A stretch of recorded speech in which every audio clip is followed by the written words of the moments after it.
Futur infirmier, future infirmière, aujourd'hui pas d'introduction, on va parler d'un sujet que je n'affectionne pas particulièrement, que je n'ai pas envie de mettre en avant, qui est la maltraitance étudiante. Alors pourquoi je l'affectionne pas?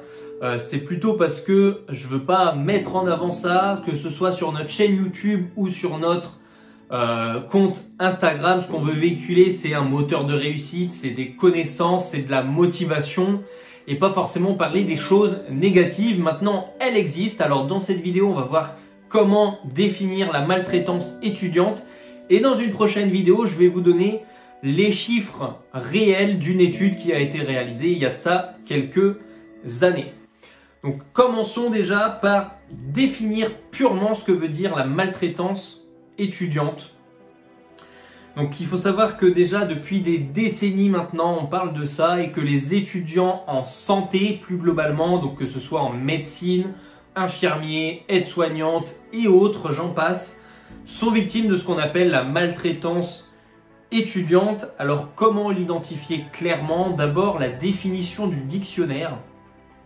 La maltraitance est un mauvais traitement infligé à une personne que l'on traite avec violence, mépris ou indignité. La maltraitance implique un rapport de pouvoir et de domination entre l'auteur et la victime, qui est ainsi souvent dépendante et sans défense. Quelques points sur la maltraitance. Écoutez, c'est un terme qui est déjà relativement récent puisqu'il est rentré dans le Robert en 1987, ce qui est assez tard, et il s'appliquait uniquement aux enfants maltraités, donc au traitement infligé à des enfants. Il est issu du verbe maltraiter, donc qui veut littéralement dire traîner violemment, mener difficilement. Maltraiter, lui, apparaît en 1550 et il signifiait traiter durement et s'emploie couramment par la suite pour traiter de violence. Son préfixe mal met l'accent sur le côté mauvais de l'action de traiter l'autre. Donc on voit que la maltraitance c'est vraiment quelque chose de sérieux, c'est quelque chose de grave. Il y a des mots qui sont quand même assez forts dans toutes les définitions et dans tous les points qu'on peut relever là-dessus. Maintenant, la maltraitance étudiante, comment est-ce qu'elle peut se classifier, ou la maltraitance dans sa globalité? Et pour savoir de quoi on parle réellement, la maltraitance, il faut savoir que dans un premier temps, elle peut être violence morale. Donc le niveau 1, ce serait de la simple, ça débute dès la simple remarque. Une simple remarque déplacée peut être catégorisée comme une maltraitance et comme une violence morale. On retrouve aussi le rabaissement, la diminution, l'humiliation, jusqu'au harcèlement moral, des violences morales comme des insultes, ou encore du sexisme, racisme, etc.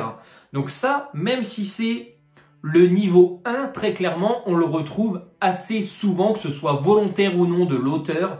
Il y a des personnes assez odieuses là-dessus, mais vraiment, cette violence morale, on la retrouve simplement partout et aujourd'hui, c'est clairement inadmissible qu'on voit encore ça en 2021. Le niveau 2 de la violence morale, ça va être l'abus de pouvoir. Donc là, c'est se voir interdire d'aller aux toilettes, de s'asseoir, de déjeuner avec les autres. Il y en a qui se font voler leur déjeuner. Ça paraît ouf, mais en fait, ça arrive encore, surtout dans les stages en soins infirmiers. Ou ça peut aller même jusqu'au regard oppressant qu'on catégorise de pression psychologique. Donc là, c'est le stade 2. Clairement, là, ça devient hyper grave. Même une personne qui est forte psychologiquement, elle peut difficilement, entre guillemets, faire comme si de rien n'était, faire face à ça. En deuxième lieu, on va avoir la maltraitance qui est plutôt la violence physique. Donc là, on passe à un niveau supérieur, très clairement, entre les mots et les faits. Il y a quand même une différence, même si les deux sont tout aussi graves, on les catégorise différemment. Niveau 1 de la maltraitance violence, on va avoir tout ce qui touche au corps. C'est se faire pousser, se faire secouer, se faire bousculer. Pareil, aujourd'hui, ça arrive encore, ce genre de choses. Niveau 2, l'intoxication, les sévices alimentaires. Moi, j'étais choqué quand j'ai vu ce genre de témoignages de personnes qui ont eu des choses bizarres dans leur déjeuner ou quoi, dans leur nourriture. Ensuite, on va avoir un cas qui ne se catégorise pas, mais qui va être tout ce qui est attouchement et viol, alors qui selon d'après une étude se passerait uniquement entre étudiants et entre soirées. Donc ça reste à prendre avec des pincettes, c'est selon une étude. Maintenant, on sait très bien que ça peut arriver partout et à tout le monde, ce genre de sévices, de violence physique hyper grave. Donc pourquoi je vous ai fait cette vidéo pour classifier quelle est la maltraitance, pour vous montrer que déjà ça démarre très bas et très simplement, rien qu'une phrase peut être catégorisée de maltraitance étudiante. Maintenant, pourquoi nous on n'en parle pas à titre perso sur le compte?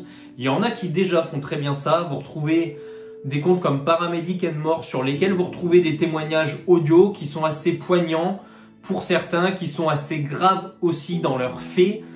On dit souvent que ceux qui maltraitent aujourd'hui, c'est ceux qui ont été maltraités par le passé.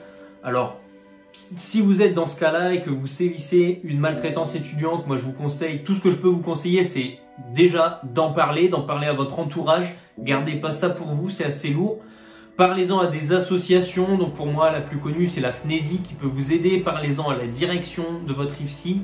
Donc vraiment, faites quelque chose contre ça, puisque sinon, ça ne va pas s'arrêter. Vous pouvez regarder des témoignages, vous ne serez pas le seul dans ce cas-là. Maintenant, si vous êtes victime de maltraitance étudiante, il ne faut pas avoir le mindset de... je pense que c'est plutôt de l'ancienne génération, celle de dire « Ah ben moi, on m'a fait ça, donc je vais refaire pareil aux étudiants ».